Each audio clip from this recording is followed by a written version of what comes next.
a la mesa de debate se suma Eva Dolores Padrón Sánchez, que es arquitecta urbanista de GESPLAN y adjunta al responsable de área de planificación territorial, planificación urbanística, transición ecológica y cohesión territorial de GESPLAN y reto demográfico de GESPLAN. Eva es arquitecta, como comentaba, y tiene experiencia en planeamiento, tanto territorial como urbanístico, de muchos años. Experiencia también en planes de modernización turística y bueno, y su trayectoria ha sido larga como compañera.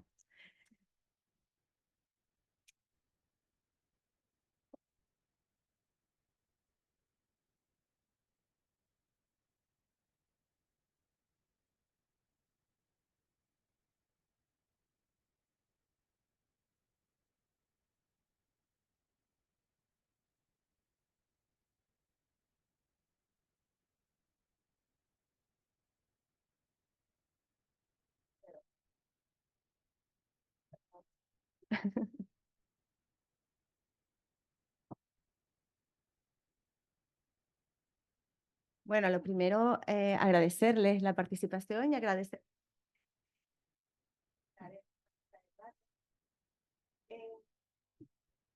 Lo primero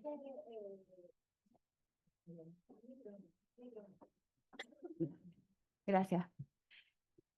Bueno, agradecerles que estén en esta mesa de debate. Alista, thank you very much. La primera pregunta, porque está en Londres y no sé si tiene también prisa, pues pensaba para Alista respecto a los 4 retos que se enfrentan las ciudades para reducir la brecha de inversión climática urbana. ¿Puede citar algún ejemplo de cómo una ineficiente cooperación entre distintos niveles de gobierno puede interferir en que las ciudades puedan fortalecer a nivel local su política climática?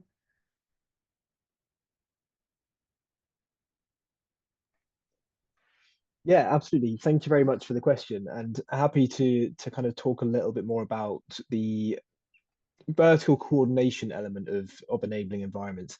And maybe just to take a bit of a step back on the enabling environments front, and just to kind of explain what those are, because I think they're quite a complicated thing that we've been putting a lot of work into at CCFLA recently. And those assessment tools that we have, they constitute 64 different criteria. So we ask cities and national governments to look at 64 different areas where that influence the enabling environments for urban climate finance.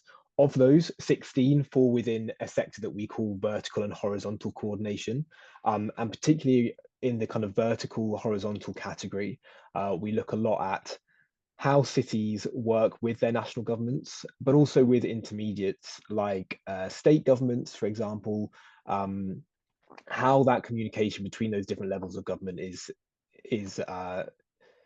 really important for allowing cities to access finance, because in a lot of situations there are cities can't access finance without the national government allowing them to do it or mandating that they can access external finance. There's also the whole element of intergovernmental transfers as well, and that is obviously entirely reliant on discussions between a national government and a local government. So it's really important, that element. And there's work going on internationally with the CHAMP initiative, which I don't know if you know about in the room, but it's a global initiative that was launched at COP28 last year. Its full name is the Coalition for High Ambition Multi-Level Partnerships. It's led by Bloomberg Philanthropies with GCOM and C40 and a couple of the other city networks. And it's an initiative that aims to facilitate multi-level partnerships between national governments and local governments. There are now, I think, 75 countries have signed up to that pledge. I don't know if Spain is one of them. I don't think they have signed up, but it's expanding all the time. And that's a really great example of an international effort to improve the interaction between national government and local government, get them working together.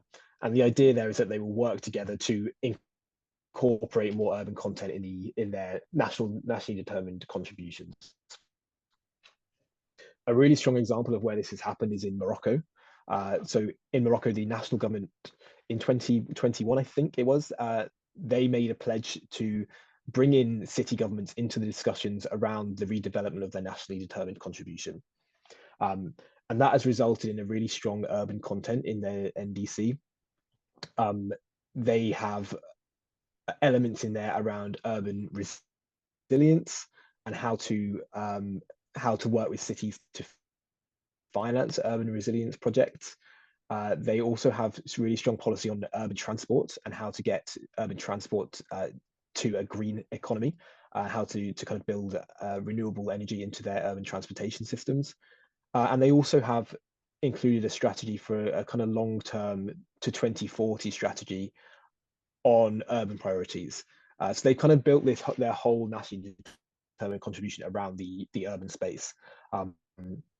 That's a really kind of outstanding example, I would say, of where multi-level coordination between national government and local government has happened. And then potentially one other example to share as well is in South Africa.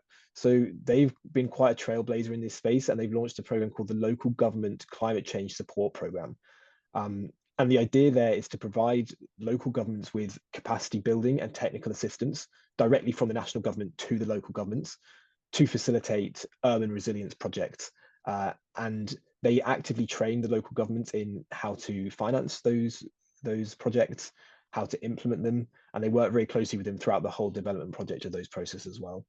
I think today 45 municipalities in South Africa have benefited from that multi-level governance there.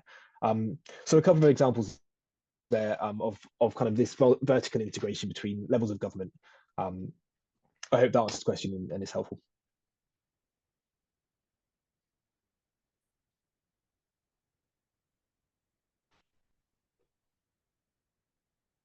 En general, una pregunta para todos. ¿Consideran que la planificación urbanística, tal y como está diseñada en la actualidad, es una herramienta útil para esta transición que tenemos que hacer? Alistair ya también comentaba que tenía que mejorar la financiación en calidad y en cantidad. Y no sé si quizás entiendo, y entiende él también, que para ello es necesaria una planificación, pero no, porque para tener una mejor calidad de esa financiación, entiendo que será, porque hay que tener, no pueden ser proyectos sueltos, sino tiene que haber algo que los estructure, pero no sé si piensan que ahora mismo está, tal y como tenemos el diseño de nuestro planeamiento, podemos llevar a cabo esto desde esta disciplina, de la manera que tenemos. Buenos días y gracias por invitarme a esta mesa también. A ver, a mí yo creo que la pregunta la enfocaría de otra manera. Más que hablar de planificación urbanística, hablaría, o de planeamiento, hablaría de planificación. Ciertamente el planeamiento urbanístico, el planeamiento en general, tiene unas estructuras y tiene unos requisitos legales, normativos, etcétera, que no permiten la flexibilidad y el adaptarse a las políticas que hay, esta de cambio climático fundamentalmente y tantas otras como la pérdida de biodiversidad, etcétera, que también es una gran amenaza actualmente que está vinculada. Entonces, no creo que actualmente seamos tan rápidos con la legislación como para adaptarnos a los instrumentos que necesitamos, pero sí que creo que existen instrumentos de planificación como pueden ser las agendas urbanas o como pueden ser los planes de acción local, que sí que de alguna manera avancen en esa hoja de ruta que necesitan más ágil, más flexible los municipios para llevar a cabo todo este tipo de implementar todo este tipo de políticas fundamentales dentro de las ciudades, porque si no, bueno, ya estamos un poco perdidos, pues lo estaríamos mucho más.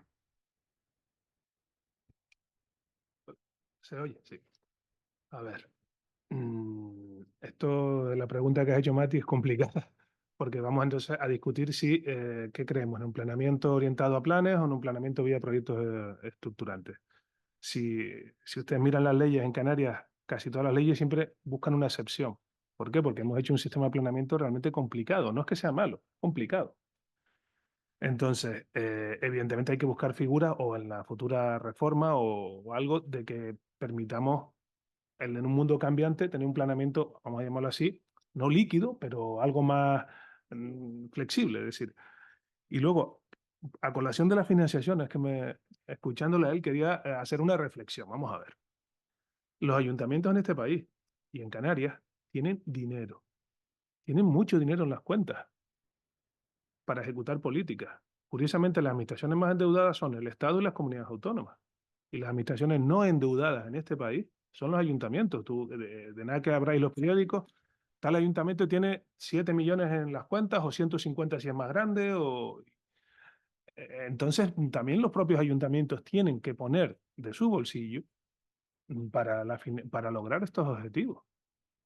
Es decir, siempre pensamos que tiene que venir el gobierno grande, además los dos ejemplos que puso el compañero de Inglaterra son fuera de nuestro entorno cultural o legislativo. Tenemos que pensar en que los ciudadanos tienen que reclamarle a su primera administración que, oye, si tú tienes 10 millones en las cuentas y este año vas a acabar el presupuesto sin 1 millón sin ejecutar, que lo vas a tener en las cuentas porque los ingresos de ellos son muy estables, oye, ponemos las pilas, porque hay dinero y porque están las cuentas del banco ahí muy bien, que encima no les dan interés, como están las cosas. Poco eso, pero la estructura que yo estoy viendo es que el planeamiento tiene que ser un poco más flexible, pero dando seguridad jurídica, porque no puede ser inflexible, porque si no aquí el compañero antes nos mata.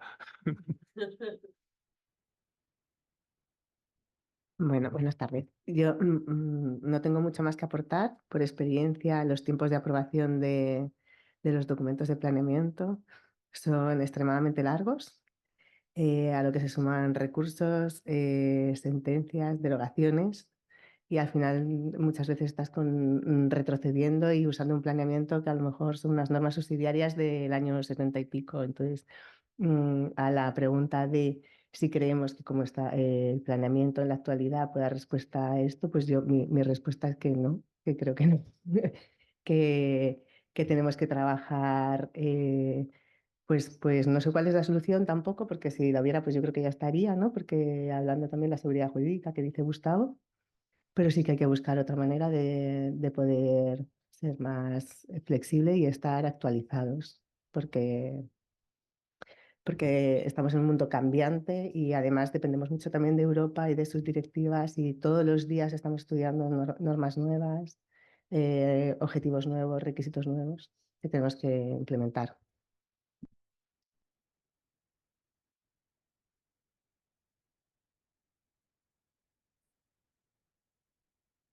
Sí, por supuesto.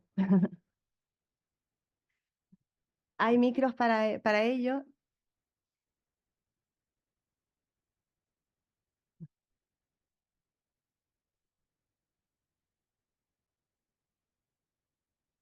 ¿Ya? Sí. Hola, ¿qué tal? Buenos días. Nada, yo quería trasladar a la mesa un par de cuestiones, ¿no? Primero, digamos, la disponibilidad de recursos en algunos municipios no se traduce en capacidad de gestión. Eh, yo creo que en realidad, yo históricamente lo que he visto siempre con el planeamiento es que el planeamiento se hace a la defensiva. Es un plantear, queremos regular absolutamente todo, lo cual le traslada una capacidad de inflexibilidad brutal. Conozco un municipio en el que resido, tiene unas normas subsidiarias de hace 30 años y cada vez que ya entra un equipo de gobierno nuevo, ni se les ocurre tocar eso con la necesidad perentoria que hay de hacerlo, ¿no? En cualquier caso, a lo que voy, o sea, yo creo que con el planteamiento actual que hay en materia y yo creo que está bien ese matiz que ha hecho la incorporación a la mesa, ¿no? En el sentido de que hay que diferenciar planificación de planeamiento, completamente de acuerdo. Partimos de un pésimo marco de planificación, desconocemos cuál es nuestro stock de recursos ambientales, no siempre el suelo rústico es aquel elemento en el que, entre otras cosas, uno de los sumideros importantes, que es el suelo, suele estar bastante mal tratado y bastante mal gestionado, además todo lo que tiene que ver con la perspectiva del suelo rústico de protección agraria en todas sus múltiples categorías. Pero al margen de eso también quería sacar a colación, por lo tanto creo que no, o sea, yo no estoy en la mesa, pero di una opinión, y es que creo que con esta perspectiva del planeamiento, que además no parece tener ninguna vocación de cambio significativo, es más, Yo hay muchas veces que creo que se hace el planeamiento pensando que todos los concejales de urbanismo son potenciales delincuentes y que por lo tanto hay que regular hasta el último detalle absolutamente todo, ¿no? Y si no, puedes copiar las normativas en suelo rústico, con lo cual salen unos disparates brutales, o sea, unas cosas un poco raras a veces, con lo cual yo creo que simplemente es que poco más que un avance, quiero decir, es que con que tengamos las líneas estratégicas bien definidas y realmente tengamos un planeamiento que pueda responder a esa flexibilidad que estamos demandando, creo que podría ser suficiente, ¿no? Y con respecto a si realmente en materia o sea, yo creo, me imagino que se verá más adelante en las jornadas a medida que se vaya avanzando, ¿no? Pero el tema de la evaluación ambiental estratégica de planes y programas yo creo que es un tema fundamental. Yo creo que algunos contenidos, sobre todo a partir de la Ley 6/2022, no se nombró el artículo 55 y yo creo que da algunas directrices, pero yo conectaría el artículo 55 de la Ley 6/2022 con el artículo 16 de la Ley de Evaluación Ambiental, en la cual básicamente lo que viene a decir es que hay una responsabilidad por parte del promotor en la calidad que tienen que tener los documentos ambientales, ¿no? Pero que los equipos tienen que estar, tienen que estar, digamos, bien preparados, bien adiestrados para sacar adelante, digamos, esos compromisos de evaluación que al fin y al cabo, y reproduciendo una terminología de un antiguo compañero mío, son en definitiva trajes a la medida que se tienen que hacer para cada plan, esa evaluación que tiene que ir acompañando permanentemente al proceso de evaluación, ¿no? Entonces yo básicamente lo que le quería comentar, la pregunta que quería trasladar es en esa conexión del artículo 55 de la ley de la 6/2022 sobre los contenidos que hay, digamos, que tienen que incorporar en la evaluación de planes, si creen que digamos, si eso de alguna manera está bien reproducido en esa guía que ustedes han propuesto.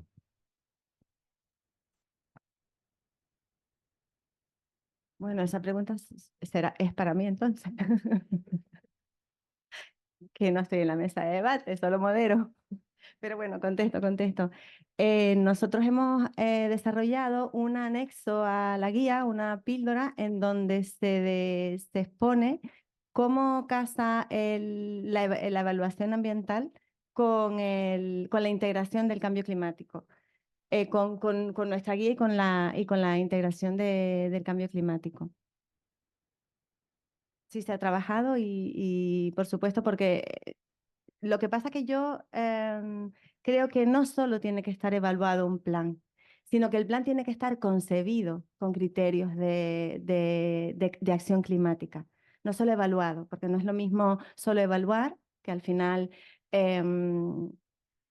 obtienes un resultado, sacas como una fotografía y obtienes un balance, sino que desde la concepción del mismo, desde el primer momento, todos estos criterios tienen que estar integrados de manera sistémica y no solo en un plan, que ya que me han dado entrada, el planeamiento urbanístico, a lo mejor tal como está ahora mismo, no es la mejor manera, pero sí que tiene que estar trabajado desde esta perspectiva.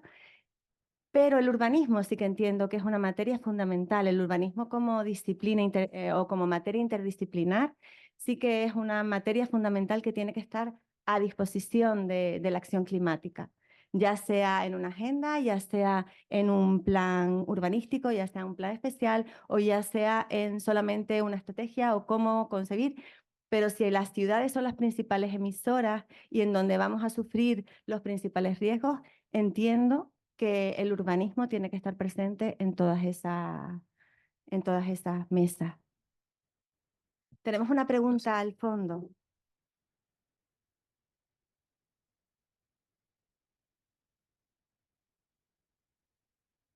Un apunte a lo que comentabas, porque me parecía muy interesante. A mí me parece curioso que la transposición que se hace a la legislación canaria, todo el tema de evaluación ambiental y también incluso cómo se hace la europea a la estatal, hayan cuestiones que igual pues, no se han acertado del todo. Por ejemplo, a mí me llama la atención que un documento estratégico o cuando vayas a una financiación europea, lo que te exige Europa es una autoevaluación ambiental.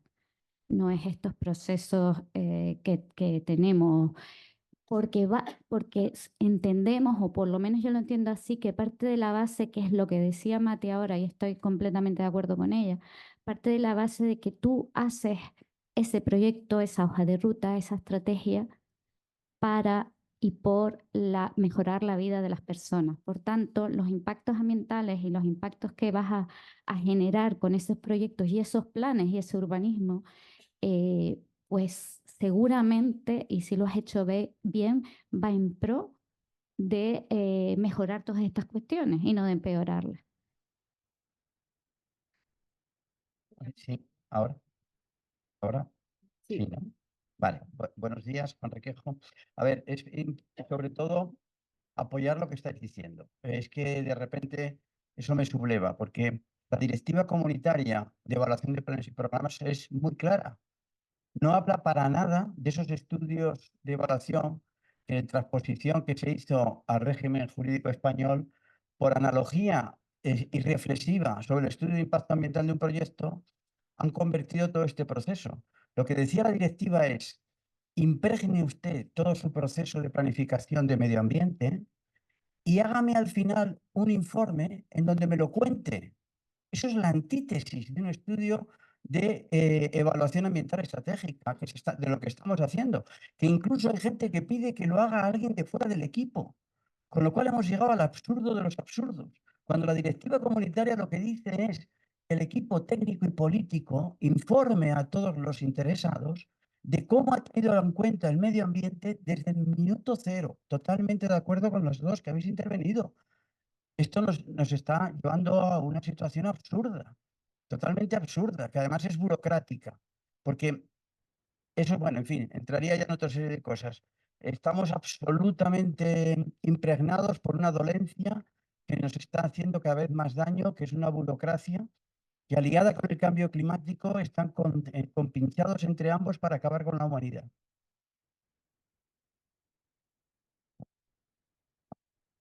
Con la humanidad vamos a acabar nosotros mismos. Somos parte de ella. No te preocupes. Muchas gracias, Juan. No sé si tenemos alguna pregunta más del público. Araceli, por aquí hay otra pregunta.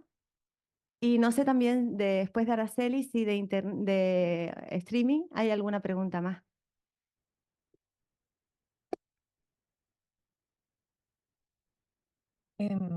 Hablando de herramientas contra la acción climática y planeamiento, yo echo de menos que en algunos sectores estratégicos, o sea, siendo el cambio climático básicamente impulsado, digamos, por el modelo energético, hay muchas cosas que creo que se deberían de tener en cuenta en el planeamiento que quizá ayudaría a mitigarlo. Yo me empeño mucho sobre todo en mitigarlo, porque si hemos sido los que lo estamos provocando, es fundamental que nos esforcemos en dejar de hacer lo que lo está provocando, ¿no? Entonces, por ejemplo, de sectores estratégicos, el agua, la gestión del agua, también es energía. De hecho, el mejor cliente de Endesa es el Consejo Insular de Aguas, ¿no? A mí me preocupa muchísimo la evolución de hacia dónde vamos para tratar de solucionar la emergencia hídrica. Por ejemplo, se está hablando de poner más desaladoras. Eso es consumo energético, además en la costa, que luego requiere bombeos, lo cual es más consumo energético y además afecciones a la costa. No estoy oyendo tanto hablar de la mejora de las tuberías por donde se está perdiendo tantísima agua, porque es que se habla de pérdidas del 48%. Luego tampoco se habla mucho del tema de cómo podemos hacer los sistemas de depuración. O sea, lo que está planeándose ahora es hacer grandes comarcas de depuración industrial en el perímetro, en la costa de la isla, con lo cual otra vez estamos toda el agua baja sin tratamiento y llega a unas grandes depuradoras que suponen un impacto paisajístico importante y además un consumo energético descomunal también. Y luego hay que bombear esas aguas para ver dónde se le da solución arriba. En toda la área rural, o sea, prácticamente más del 40% del territorio rural, se puede perfectamente utilizar la depuración natural.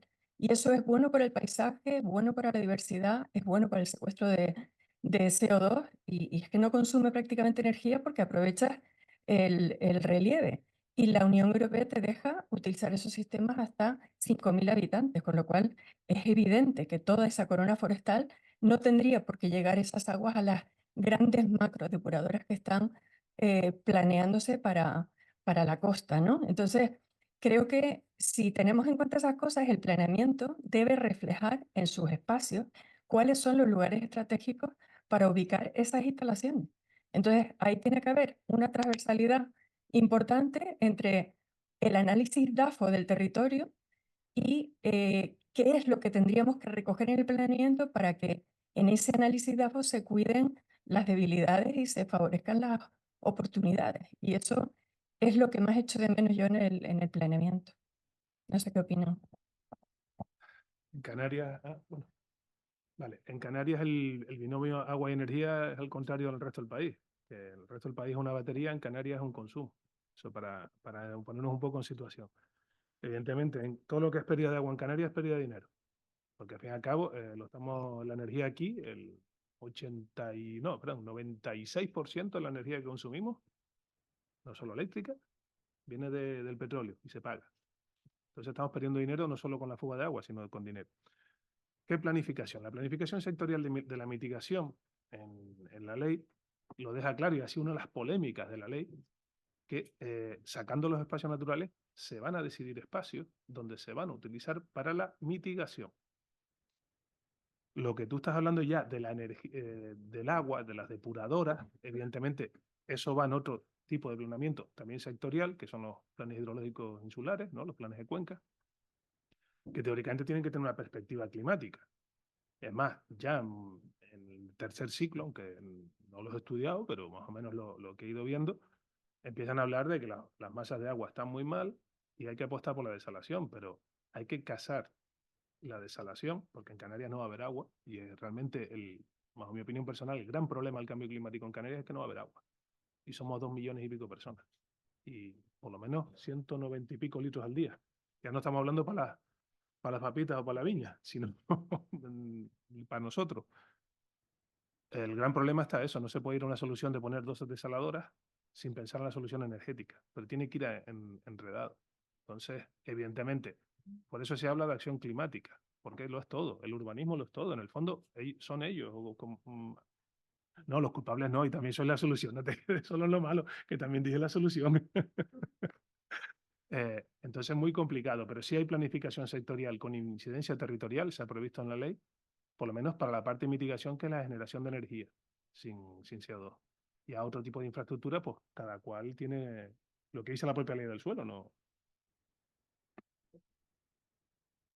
Solo para apuntar que también me parece muy interesante lo que has dicho de las pérdidas de agua en los sistemas de canalización y de suministro. Esto sería uno de los principios que también se deberían adoptar y que sería prioritario, ¿no? Igual que Europa dice primero la eficiencia energética para reducir el consumo de recursos fósiles o de energía, debería ser primero la eficiencia en el suministro de agua, porque dejaríamos de perder muchísima agua. Esto es para nosotros una de las actuaciones que sería prioritaria de abordar. El binomio agua-energía pues tendrá que hacer con renovables, pero sí es verdad que si conseguimos reducir las pérdidas necesitaremos menos agua para que desalar. Antes que desalar, regenerar y depurar las aguas y reutilizarlas también. Soluciones basadas en la naturaleza, lo que comentabas tú. De depuraciones naturales, cerca de núcleos pequeños. Eso, hay ya depuradoras que llevan muchos años funcionando así en Canarias y que funcionan y que están súper bien. En Santa Lucía, por ejemplo, de Tirajana, tiene una depuradora de ese estilo y lleva mucho tiempo. Y luego hay otros proyectos también interesantes para áreas rurales que para reforestaciones, por ejemplo, que son proyectos canarios, de talento canario, con patentes canarias, por ejemplo, de captación de nieblas, de agua de niebla, que están funcionando súper bien y que ahora están exportando ese conocimiento también fuera a Europa o a otros países también de África y tal, que también pues hay muchas soluciones basadas en la naturaleza que tenemos que apostar por ellas y no sé, la cultura del agua en Canarias siempre ha estado muy, además, muy unida a la población, ¿no? Enraizada en la población. Mirar también un poco al pasado que hacían los demás. Gracias. Con respecto a lo que tú planteabas, que tenemos que tenerlo en cuenta en el planeamiento, por supuesto que sí, y que tenemos que buscar esos suelos adecuados y buscar esas maneras. Durante la jornada se tratará, y de hecho es una de las áreas temáticas de la guía, en donde hablamos de los recursos y del metabolismo del territorio, el metabolismo urbano. Lo que pasa que no es hoy, sino será, no recuerdo, a las diferentes escalas.